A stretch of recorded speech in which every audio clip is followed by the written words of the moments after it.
Hello friends, இந்த வீடியோவில் place of effective management poem அப்படின்னா என்ன அப்படிங்கிறத பார்க்கலாம். ஃபஸ்ட்டு போயம்னா எதுக்காண்டி நம்ம கண்டுபிடிக்கணும்னு சொன்னோம். ஒரு கம்பெனி ரெசிடென்ட் கம்பெனியா இல்லை நான் ரெசிடென்ட் கம்பெனியான்னு கண்டுபிடிக்கிறதுக்கு போயம் வந்து இந்தியாவில் இருக்கா இல்லை அவுட் சைட் இந்தியாவில் இருக்கா அப்படின்னு பார்க்கணும்னு சொல்லியிருந்தேன். ஸோ அந்த போயம் கண்டுபிடிக்கிறதுக்கு பிஸ்னஸ் டெஸ்ட் அப்படின்னு ஒரு டெஸ்ட்டை வந்து நம்ம சாட்டிஸ்ஃபை பண்ணணும். அந்த பிஸ்னஸ் டெஸ்ட்டை கம்பெனி சாட்டிஸ்ஃபை பண்ணிச்சுனா தான் அதோட போயம் வந்து அவுட் சைட் இந்தியாவில் இருக்கா இல்லை இன்சைட் இந்தியாவில் இருக்கா அப்படிங்கிறத நம்ம கண்டுபிடிக்க முடியும். போயம் அப்படிங்கிறதோட ஜென்ரல் மீனிங் என்னென்னு பாருங்கள். Key management and commercial decisions are taken. நார்மலாக அந்த கம்பெனியில் எடுக்கிற ஹையர் டெசிஷன்ஸ் இருக்கும்ல, போர்ட் ஆஃப் டைரக்டர் சிஇஓலாம் எடுக்கிற டெசிஷன் வந்து எந்த நாட்டில் நடக்குதோ அந்த இடத்துக்கு பேர் தான் என்னது, பிளேஸ் ஆஃப் எஃபெக்டிவ் மேனேஜ்மெண்ட். இதிலே தெரிஞ்சிருச்சு, எஃபெக்டிவ் மேனேஜ்மெண்ட்டுன்ட்டாங்க. மேனேஜ்மெண்ட்னாலே யார், போர்ட் ஆஃப் டைரக்டர்ஸ்.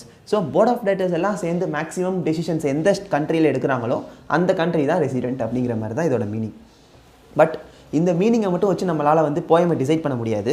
இந்த பிஸ்னஸ் டெஸ்ட்டை சாட்டிஸ்ஃபை பண்ணால் தான் வந்து போயம் இன் இந்தியாவா இல்லை போயம் அவுட் சைட் இந்தியாவா அப்படிங்கிறது தெரியும். ஓகே, இப்போது இந்த பிஸ்னஸ் டெஸ்ட் அப்படின்னா என்ன அப்படிங்கிறத பார்ப்போம். இந்த பிஸ்னஸ் டெஸ்ட்டில் நம்ம வந்து ஒரு கம்பெனியை ரெண்டாக பிரித்து தான் நம்மளால் டிசைட் பண்ண முடியும். அந்த கம்பெனியோட ஆக்டிவ் பிஸ்னஸ் அவுட் சைட் இந்தியாவில் இருக்கா இல்லை ஆக்டிவ் பிஸ்னஸ் இன்சைட் இந்தியாவில் இருக்கா. ஆக்டிவ் பிஸ்னஸ்னால் என்னங்கிறதுக்கு திரும்பவும் நம்ம பாயிண்ட்ஸ் படிப்போம், பிரச்சனை கிடையாது. ஃபஸ்ட்டு இந்த ஆக்டிவ் பிஸ்னஸை பேஸ் பண்ணி தான் நம்ம வந்து பிஸ்னஸ் டெஸ்ட்டை கிளாஸிஃபை பண்ண முடியும். ஏன்னா அவுட் சைட் ஆக்டிவ் பிஸ்னஸ் வந்து அவுட் சைட் இந்தியாவில் இருந்தால் ஒரு கண்டிஷன் இருக்கும். Suppose active business not outside இந்தியாவில் இருந்துச்சு, இன்சைட் இந்தியாவில் இருந்துச்சுன்னா நமக்கு வந்து வேறு கண்டிஷன்ஸ் இருக்கும். அதனால் நம்ம வந்து ஃபஸ்ட்டு இந்த பிஸ்னஸ் டெஸ்ட்டை active business outside India, active business inside இந்தியான்னு பிரிச்சிருவோம். அதில் இப்போது ஆக்டிவ் பிஸ்னஸ் அவுட் சைட் இந்தியாங்கிறது தெரிஞ்சிருச்சுன்னா அப்போ எப்போ வந்து POEM inside India, POEM outside இந்தியாங்கிறத பார்க்கலாம். First condition, board meetings held majority outside India. Board meetings நடக்குதா, ஏன்னா வருஷத்துக்கு வந்து 4 போர்ட் மீட்டிங் நடக்கணும்னு சொல்லி நம்ம லாவில் படிச்சிருக்கோம். அந்த போர்ட் மீட்டிங் வந்து மெஜாரிட்டி மீட்டிங்ஸ் வந்து வெளிநாட்டில் நடக்குது, இந்தியாவுக்கு வெளியே நடக்குதுன்னா அந்த கேஸில் போயம் வந்து அவுட் சைட் இந்தியா. ஏன்னா வெளியே நடக்குதுன்னு ஆயிடுச்சு. அப்போ என்ன அர்த்தம், நம்ம திரும்பவும் லாஜிக் வருவோம். Key management and commercial decision சொல்கிறாங்க. அப்போது key management and commercial decisions எல்லாம் வெளிநாட்டில் எடுக்கிறாங்கன்னா ஆட்டோமேட்டிக்காக என்ன நடக்கும், போயம் வந்து அவுட் சைட் இந்தியா. சப்போஸ் அந்த இது வந்து ரேர் கேசஸ் தான். அந்த போர்ட் ஆஃப் டைரக்டர்ஸ் இருப்பாங்கள்ல, அவங்களே வந்து டெசிஷன் மேக்கிங் அத்தாரிட்டியே கிடையாது அந்த கம்பெனிக்கு. அதுக்கும் மேலே ஒரு வந்து அத்தாரிட்டி இருக்குது. போர்ட் ஆஃப் டைரக்டர்ஸ் எடுக்கிற டெசிஷனால் கம்பெனி ரன் ஆகலை, அதுக்கும் மேலே ஒரு பேரண்ட் கம்பெனி இருக்குது அப்படின்னு ஆயிடுச்சுன்னா அப்போது இந்த போர்ட் மீட்டிங் கணக்கு கிடையாது. அந்த பேரண்ட் கம்பெனி எங்கே இருக்குது அப்படிங்கிறத தான் பார்க்கணும். பேரண்ட் கம்பெனி இந்தியாவில் இருந்துச்சுன்னா போயமும் இந்தியாவில் இருக்கும். அந்த பேரண்ட் கம்பெனி அவுட் சைட் இந்தியாவில் நடந்துச்சுன்னா அந்த போயமும் அவுட் சைட் இந்தியாவில் இருக்கும். கிளியராக ஞாபகம் வச்சுக்கோங்க.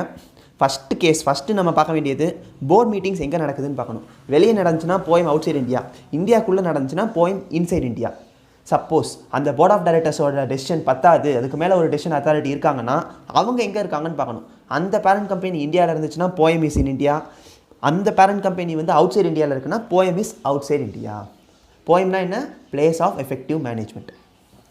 இது வந்து ஆக்டிவ் பிஸ்னஸ் அவுட் சைட் இந்தியாவாக இருந்துச்சுன்னா. இப்போது ஆக்டிவ் பிஸ்னஸ் வந்து அவுட் சைட் இந்தியா இல்லை, இந்தியாவுக்குள்ளே தான் ஆக்டிவ் பிஸ்னஸே இருக்குது அப்படின்னா பிரச்சனையே கிடையாது. இந்த மாதிரி சப்டிவிஷன்ஸே கிடையாது. யார் வந்து அதிக டெசிஷன்ஸ், மெஜாரிட்டி டெசிஷன் எடுக்கிறான்னு பார்க்கணும். போர்ட் ஆஃப் டைரக்டர்ஸாக இருக்கட்டும், சிஇஓவாக இருக்கட்டும், யாராக வேணாலும் இருக்கலாம். Board of director, CEO, CFO, CS, யார் வந்து கம்பெனிக்கான மெஜாரிட்டி டெசிஷன்ஸ் எடுக்கிறாங்கன்னு பார்க்கணும். அந்த டெசிஷன் எடுக்கிற அத்தாரிட்டி வந்து ரெசிடெண்ட்டா இல்லை நான் ரெசிடெண்ட்டா அப்படின்னு பார்க்கணும். அந்த அத்தாரிட்டி ரெசிடெண்ட்டாக இருந்தால் போயம் வந்து இன் இந்தியா, அந்த அத்தாரிட்டி வந்து நான் ரெசிடெண்ட்டாக இருந்தால் போயம் வந்து அவுட் சைட் இந்தியா. அவ்வளோதான். இதில் தான் நமக்கு சப்டிவிஷன்ஸ் இருக்குது. நாட் அவுட் சைட் இந்தியாவுக்கு வந்து ஜஸ்ட் அந்த அத்தாரிட்டி ரெசிடெண்ட்டா இல்லை நான் ரெசிடெண்ட்டா அப்படிங்கிறத பார்த்தா போதும். இப்போது பிஸ்னஸ் டெஸ்ட்டை எப்படி நம்ம சாட்டிஸ்ஃபை பண்ணுறதுன்னு தெரிஞ்சிருச்சு. பட் அந்த பிஸ்னஸ் டெஸ்ட்டுக்கான கண்டிஷன் என்ன பார்த்தோம், ஆக்டிவ் பிஸ்னஸை பேஸ் பண்ணி பிரிக்கணும்னு சொல்லி பார்த்தோம். இப்போது அந்த ஆக்டிவ் பிஸ்னஸ் அப்படின்னா என்ன, அதை தான் நம்ம தெரிஞ்சுக்கணும்.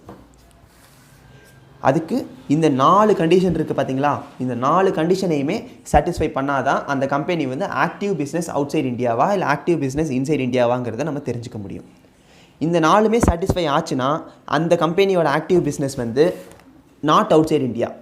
சப்போஸ் அந்த கம்பெனி வந்து இதை சாட்டிஸ்ஃபை பண்ணலைன்னா அது வந்து outside India. First condition என்னென்னா, passive income is less than 50% of total income.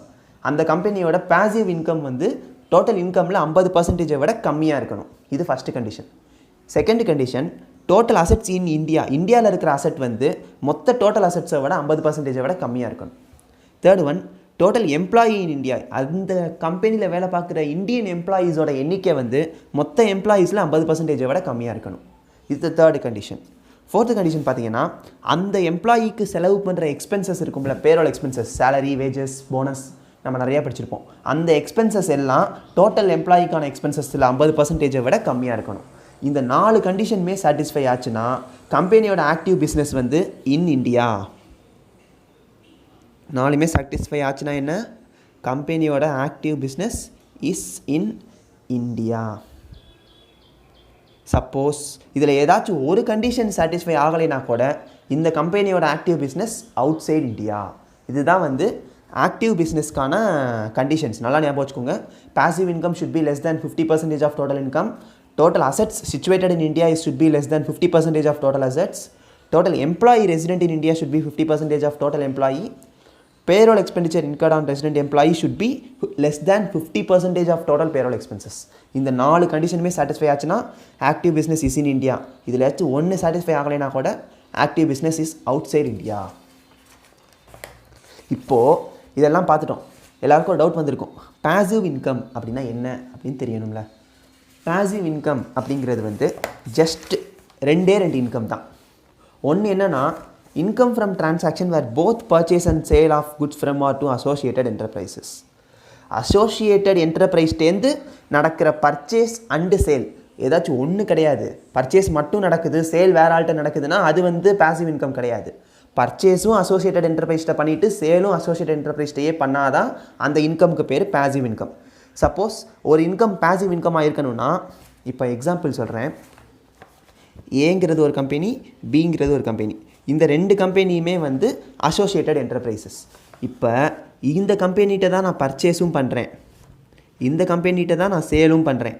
அப்படின்னா இந்த ஏவும் பியும் வந்து அசோசியேட்டட் என்டர்பிரைஸ். இந்த கேஸில் பர்ச்சேஸ் சேல் ரெண்டுமே அசோசியேட்டட் என்டர்பிரைஸ்க்கு நடக்கிறதுனால இந்த இன்கம் வந்து நமக்கு பாசிவ் இன்கம். சப்போஸ் ஏட்டேருந்து பி பர்ச்சேஸ் பண்ணுது, ஆனால் ஏட்டையே விற்காமல் சீட்டை விற்கிது. இந்த கேஸில் வந்து சி வந்து அசோசியேட்டட் என்டர்பிரைஸ் கிடையாது. அப்போ இந்த இன்கம் பாசிவ் இன்கம் கிடையாது. இதுதான் ஃபஸ்ட்டு கண்டிஷன்.